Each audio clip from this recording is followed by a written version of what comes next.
Protect your DNA. BioPQQ can promote formation of new mitochondria. Infowarsstore.com.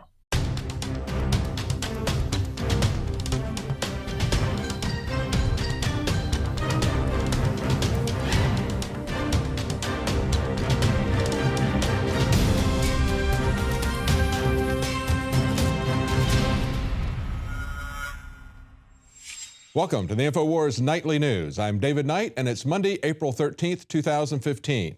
Here are our top stories. Tonight, the Bundy Ranch, 1 year later. Then, troops trained to take on sovereign citizens. And it's official. Hillary announces her presidential run. You say that Hillary Clinton is a witch and that she's not going to be good for the United States. As a white male who basically owns the entire world, you should be depopulated. Well, it's ridiculous. Hillary's going to win. Hold on, listen, you're a god, Smitty. Well, HRC kicked off her campaign this weekend. I guess that's her Royal Clinton. And she kicked it off with a doozy of a typo. According to Bloomberg Politics, they say her first typo of the 2016 campaign is a doozy, and this is what she said. She said she's fought children and their families all her career. Well, I couldn't agree more. Was that a typo? Was it maybe a Freudian slip? Maybe it was the campaign letter that was meant for her globalist cronies. Nevertheless, it's true. Just take a look at one of the things she's famous for. It takes a village. No, it doesn't take a community. It doesn't take a government to raise children. It takes a family. And of course, Hillary Clinton and her husband's policies have been unfriendly to the family even before the children are born, pushing abortion and then taking away our choices as far as how they're going to be educated, whether or not they're going to be vaccinated. I'm sure you'll find her on the anti-choice side of that issue. But as they point out, it went viral before they fixed it on the Drudge Report.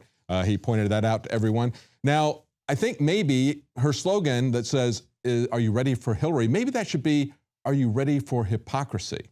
And the story from Infowars.com today, Paul Joseph Watson points out, Hillary vows to protect Americans from the 1% while being funded by the 1%. That's hypocrisy for you. He says, out of the top 20 contributors to Hillary in 2008, 6 were banks: J.P. Morgan Chase, Citigroup, Morgan Stanley, Merrill Lynch, and crucially, Lehman Brothers and Goldman Sachs, 2 of the institutions directly implicated in the 2008 financial crash, which left millions of Americans financially destitute. And let me just stop here for a second and remind everybody that the too big to fail banks got that way because of Bill Clinton's administration. They were the ones who approved the landmark merger between Bank of America and Nations Bank, the largest merger ever seen. Nobody thought that would go through, but when it did, it was off to the races. And very quickly, all the banks began to consolidate in order to survive. That was one of the things that drove this bubble that burst in 2008. Paul goes on to say, making up the rest of the top 20 were law firms as well as monolithic corporations like Time Warner, Microsoft, and GE. Almost all these entities will again contribute to Hillary for her 2016 campaign because, as we've said before, an election is an advanced auction of stolen goods. If you want to see the entire list of the people who are in that auction right now, that's in that article from Paul Joseph Watson. And of course, it's no better on the side of Jeb Bush.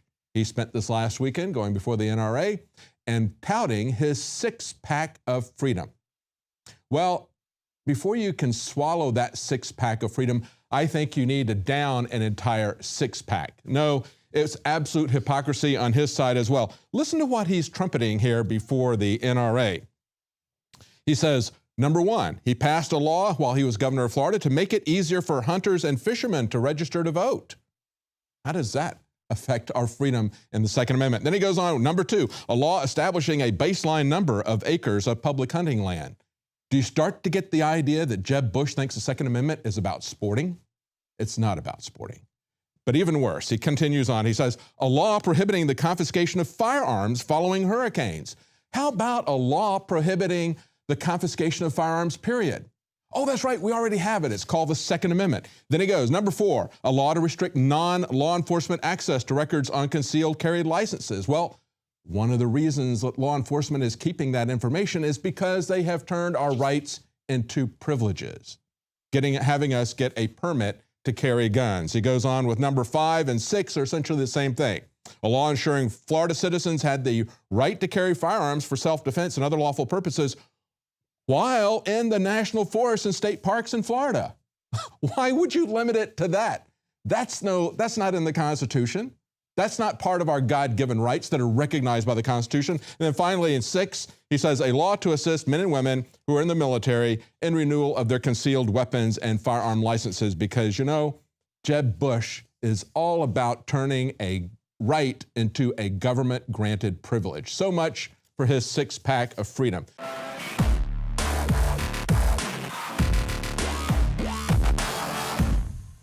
The knowledge of the ancients, tried and true, trusted herbs and extracts fused with the latest nutraceutical science. Introducing the all-new Ancient Defense Herbal Immunity Blend, crafted with over 14 key ancient herbs and extracts to supercharge and prepare your body for what experts admit is the most dangerous season of the year. We have rejected hundreds of other formulations in our quest to bring you what is simply the most powerful and comprehensive proprietary formula that we have ever created in the realm of herbal immunity. For the last 2 years, our team has been working with top doctors, nutritionists, and chemists to develop the ultimate nutraceutical formulation. Experience the benefits of combining over 14 ancient herbs and extracts with exciting new advances in nutraceutical science. For a limited time, get 25% off on this introductory offer. Visit ancientdefense.com or call 888-253-3139. ancientdefense.com.